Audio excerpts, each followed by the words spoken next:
Hey guys, Mr. Kyle, Myers Mathematics, and this is my amazing wife joining us today. Her name is Mrs. Amanda, I guess, because I usually call myself Mr. Kyle, so call her Mrs. Amanda. But she's joining us today to talk about what to do the morning of the test. So her focus is going to be on reducing anxiety, and my focus is going to be on just being prepared and making good decisions in general. So she'll head us off on her list. She's got 5 things that she wants you to do. 5, 6, 6 things. I can count. 6 things that she wants you to do to kind of de-stress and help to go in confident. And I've got 5 things that I want to talk about that are just some practical things to potentially do so that you can do well in your test. Yeah. So, you want to go ahead and lead us off on our first one? Certainly.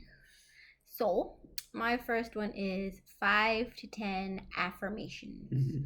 Just telling yourself just anything good about yourself. There's a lot of good things about you, I'm sure. I don't know you, but I'm sure there are. Anyways, doesn't even have to be school or math related. It can be like, hey, I ran a mile yesterday. Or, I'm a really good friend. Or, I made some killer pancakes for my mom on Sunday. Just anything like that. For me, a big one was a Bible verse. Or a few Bible verses that really just helped me just let it go and give it to God. Like, my favorite one was Isaiah 41:10. Do not fear, for I am with you. Do not be dismayed, for I am your God. I will strengthen you. I will help you. I will uphold you with my righteous right hand. It's like, if you know God's got it, then it's just let it go. Let it go. Anyway, yeah. Okay. So the first one I have on my list is a healthy breakfast. You want to stay away from making bacon pancakes, all right? Making bacon pancakes. Yeah, don't do that. Don't make bacon pancakes the morning before your test. That's a terrible idea. In fact, those individual things are both terrible as well. If you want to reward yourself with some nice pancakes afterwards, then go for it. But pancakes are just empty carbs. They're heavy, and you're going to put some sort of syrup on it because, I don't know anybody that eats pancakes without putting some sort of syrup. That's just un-American.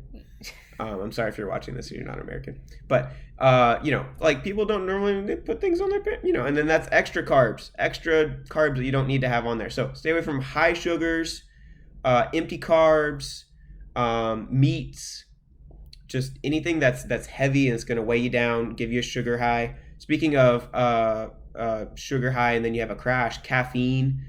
If you normally do coffee every morning, don't not do that if that's your morning routine. But, if you normally only have, a cup of coffee, but then this morning before the test, you're thinking, hey, I'm going to go to Starbucks and get a triple espresso, blah, blah, blah, blah, from, either Starbucks or Dunkin' or whatever coffee shop you got nearby. That's a terrible idea because espresso, if you're not used to it, it's going to make you jittery. And you might be able to focus a little bit, but you're going to be really jittery, and then your stomach's going to get upset because of all the acid, and it's a diuretic, which means it makes you go poop and pee. So yeah, it's just not a good idea. If you normally have a cup of Joe in the morning, go for it, or a nice cup of tea or something, then go for it. But yeah, Kale smoothies. Yeah, you can't go wrong there, for sure. Or like a wheatgrass shot. Those are super healthy options. But whatever that looks like for you. Just go light. If you're going to have cereal or oatmeal, that's fine. Just, nothing high sugar, no high sugar oatmeal or cereal or whatever. Try to have an actual fruit, banana, apple, orange, just something like that. And then if you can incorporate some veggies as well, that's always a good idea too. Eating crunchy fruits and vegetables, you can't go wrong. That's an Elmo song. It's from Sesame Street, by the way. But yeah, what you got? Next is make a playlist.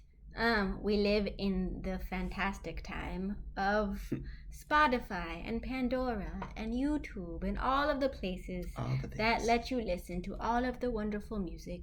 If you are a human being, you probably, most likely, like music to some extent.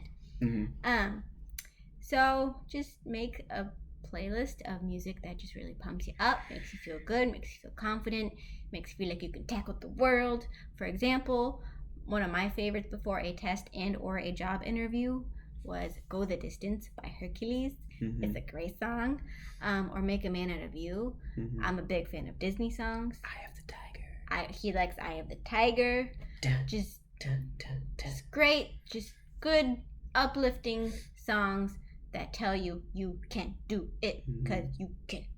Yeah, or anything by like Lecrae or Andy Mineo. Yeah, That those are Christian rap music. Yeah. Yeah, so that brings me to the next thing on my list, which is to wear comfy clothes. So you can go crazy with this or you can go not so crazy with this. The real idea here is just in general to not wear tight, uncomfortable clothes. So, for ladies, no skin tight dresses, stuff like that.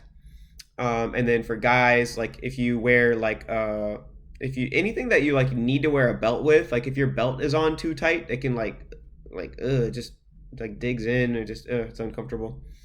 If you can't wear it Or to a buffet.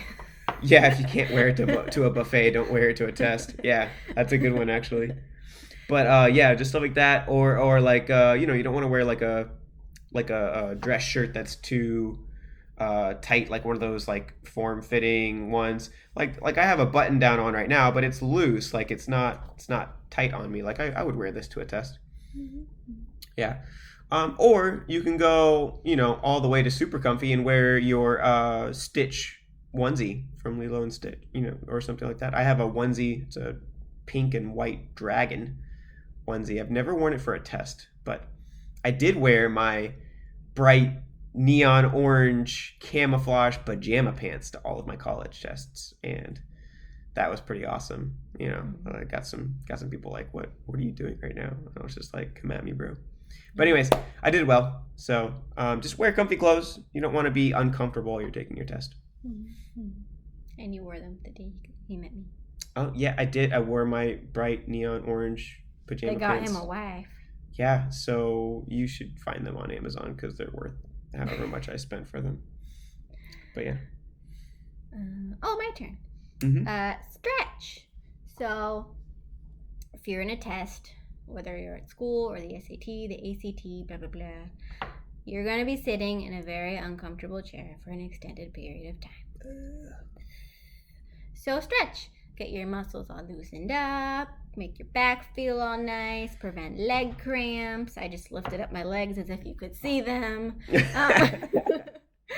And yeah, so just stretch. And it gets the blood flowing, wakes you up a little bit. Mm-hmm. It's good stuff. Stretching's good stuff. Mm-hmm. And that brings me into one that kind of complements that, light exercise. So if you don't normally exercise very much, then, just do some heel raises or some squats. Or if you can do like push-ups or sit-ups, just a few, just however many you can do. Don't like kill yourself. Don't keep going until you like can't do anymore. Like you literally push up until like your muscles give out and you face plant the ground. Like don't go crazy with it, but try to do a good amount until you feel like you're like, oh, it's getting hard to do another push-up or another sit-up or whatever. With heel raises, you only need to do like 20 to 50 or so, depending on if you normally do them, before you start feeling a burn. Just something that's gonna kind of activate your muscle groups, and it releases endorphins, makes you feel good, gives you clarity and focus in your mind. So yeah, don't take it too far though. If you normally are somebody who exercises, if you're a cardio guy like a runner, or if you like to hit the weights, if you want to do something light, if you're a runner already, like a long distance runner, running a mile is not a big deal. If you're somebody who's never ran in your life, running a mile is going to be a big deal. So whatever that looks like for you, some light exercise, don't overdo it. You don't want to be sore for the test, but you also want to try to activate some of those endorphins to make you feel good. Endorphins. Yeah. Okay, and next is drink water. Mhm. Just water too. There's lots of beverages out there. I recommend water. Water is the liquid of life. So for an extreme example of why water is great and delivers oxygen to your brain, I used to work at a restaurant that was at like 12,000 ish feet elevation. It's up There's there. It's up there. It's very close to So, Jesus. not as much oxygen. And people sometimes would not drink water and they would faint at my tables and I would deliver their food and they would be on the ground. Why? Because they did not drink water.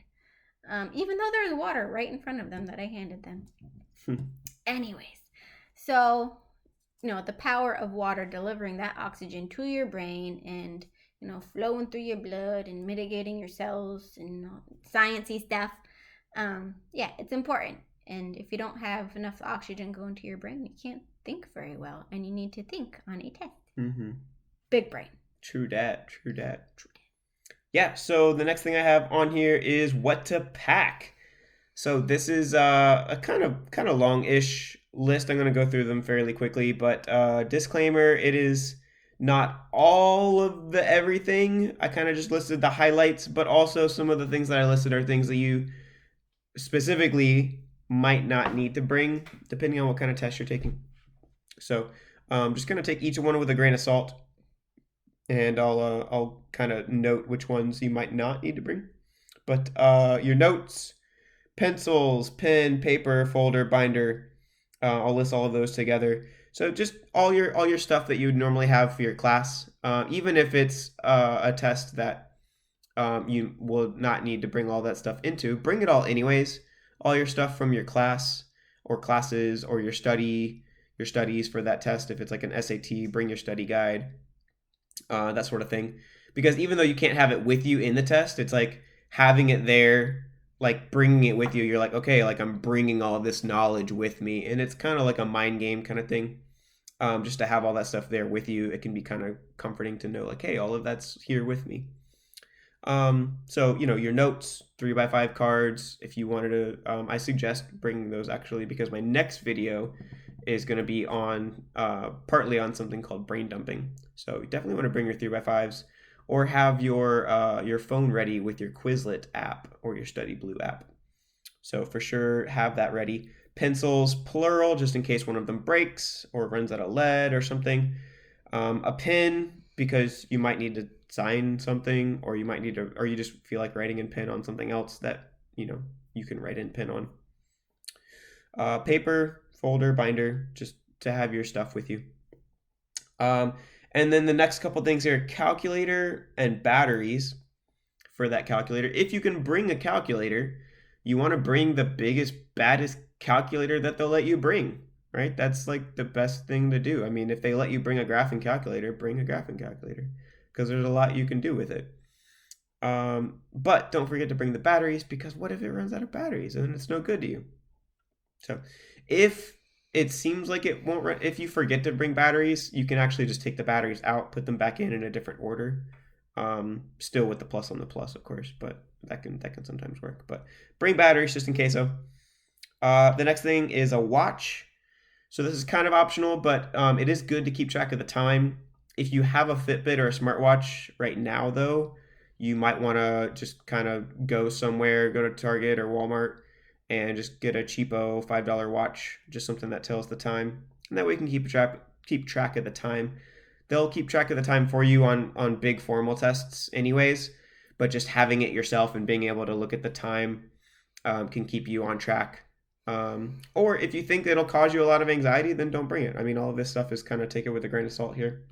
The next two things are snacks and water. Like she was saying, it's good to drink water, but you can't drink any if you don't bring a water bottle because they're not going to just walk around and hand out bottles of water. I mean, I've never heard of a testing center that does that. If they do, let me know because I'd like to just take a test there for fun so that they can bring me a water bottle because I'm just weird like that.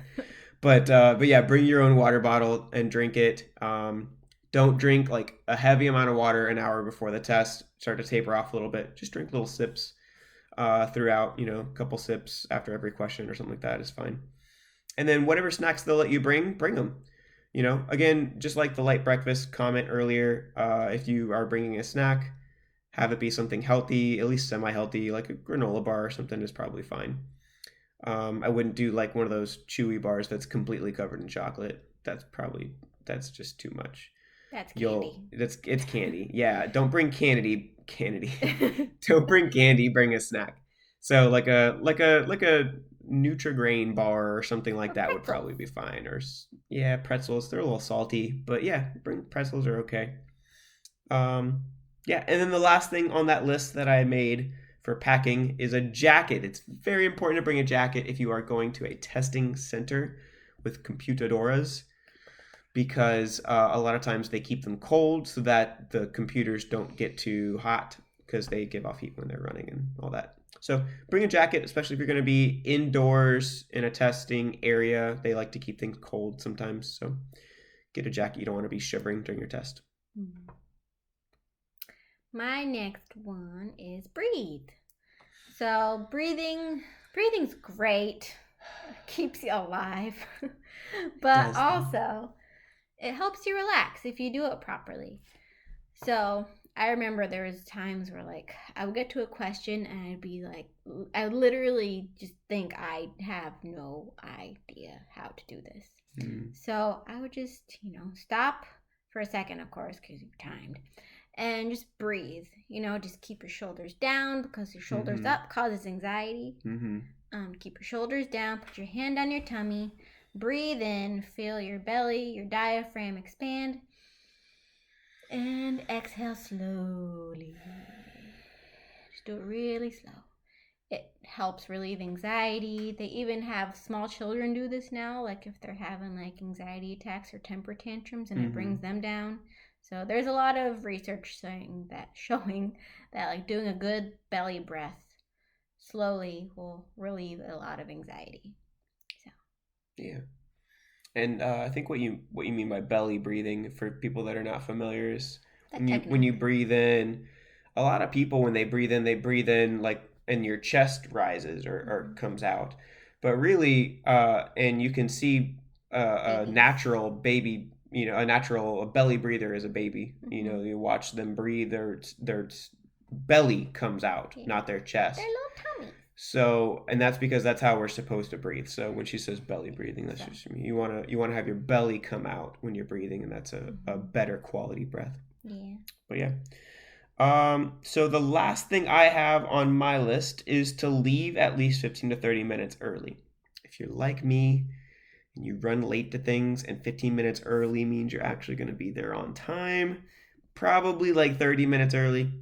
But if you're relatively punctual, God bless your soul, then you can leave just 15 minutes early, I They guess. probably don't have kids.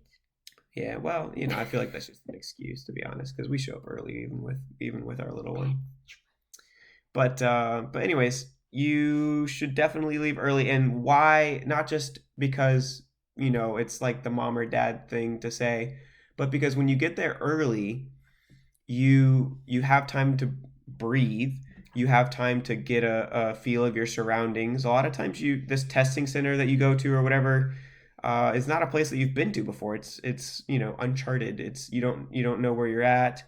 Even if it's your classroom or whatever, you want to get there early. You want to kind of get a feel for your surroundings because the classroom desks might be in a different order, different way. You want to kind of get used to that new surrounding because there's going to be something different usually, even if you're taking a test in your classroom or whatever. So just get a feel for your surroundings. Show up early. That way you have time to just kind of chill, hang out. Because if you show up just barely on time or late, then you're just gonna cause more stress, and you want to cause the least amount of stress going into the test because tests are already stressful. Mm-hmm. They can be really really stressful to some people, or even to people like me who normally do well on tests anyways. I mean, it still causes some level of stress. So you want to de-stress as much as possible. So show up early. Mm-hmm. And the last one is encourage someone else.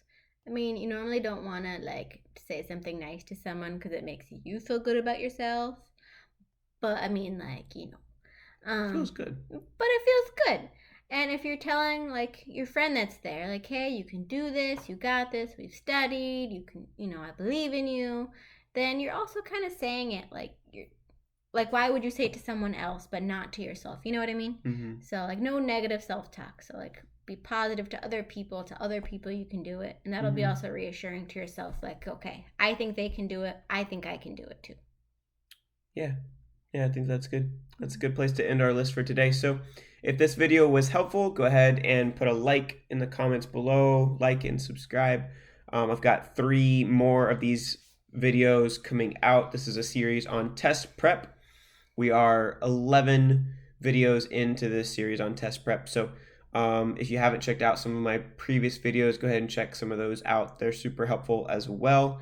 And we've got 3 more rounding out the end of this series, so go check those out. And if you haven't grabbed my free guide, The 5 Math Mistakes Everyone Makes and How to Avoid Them, that's on my website, myersmathematics.com, link in the description below. And yeah, it's just a really helpful guide on just, some like real specific advice on not missing math mistakes, all the way to more general advice on just, how to have a growth mindset and things like that. So, real helpful guide. It's just a few pages of a PDF. You can take a look at it. It's for free, and should be really, really helpful to help you get an idea of these are the 5 things. This is what it boils down to. These are the 5 different things that you can make a math mistake on. So, go grab that. It's free on my website, and I hope it's really helpful for you. And I hope to see you in the episode that we're putting out tomorrow. Have a great one.